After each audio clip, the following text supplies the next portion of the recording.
మహిళలకు ఆర్టీసీ బస్సులో ఉచిత ప్రయాణం తమ ఆదాయానికి గండ కొడుతోందని ఆవేదన వ్యక్తం చేస్తూ హైదరాబాద్ పాత బస్సు ఆటో డ్రైవర్లు నేడు సంపూర్ణ సమ్మె చేపట్టారు.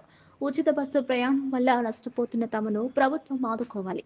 సిటీ నిబంధనలు ఉల్లంఘించి తిరుగుతున్న జిల్లా ఆటోలపై కఠిన చర్యలు తీసుకోవాలి. ఈ నిరసనలో ఓలా, ర్యాపిడో డ్రైవర్లు కూడా పాల్గొనడంతో రవాణా వ్యవస్థ స్తంభించింది. ధర్నా చౌక్ వద్ద డ్రైవర్లు భారీ ర్యాలీ నిర్వహించారు. మరోవైపు ఆటోలు దొరక ప్రయాణికులు, ఉద్యోగులు తీవ్ర ఇబ్బందులు పడుతున్నారు.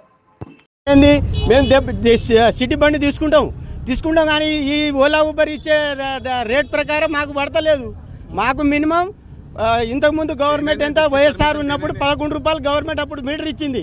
అప్పటి నుంచి అదే రేటు ఇప్పుడు 9 రూపాయలు ఇస్తున్నారు. రోజుకి ఏదైనా బిజినెస్ ముందుకు వస్తుంది కానీ మాది వెనక్కి వస్తుంది. మేము ఒక నెలకు మినిమం సిటీలో బతకాలంటే మినిమం 50,000 సంపాదించాలి. మా పిల్లల ఖర్చు, రూమ్ ఖర్చు అన్ని పోగా మాకేం మిగులుతలేదు.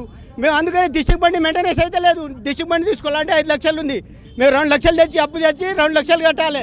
నెలకు 13,000, 3 లక్షల పైన చేపిస్తే నెలకు 13,000 కట్టాలి.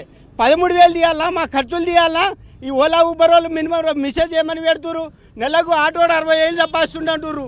60,000 ఎట్లా సంపాదిస్తాం? మేము రోజు 1,500 చేస్తలేము. మేము 1,500 పొద్దున 8 గంటలకు వెళ్తే నైట్ 12 గంటల దాకా 1,500 సంపాదిస్తలేదు. దాంట్లో గ్యాస్ ఖర్చు 500 పోతుంది.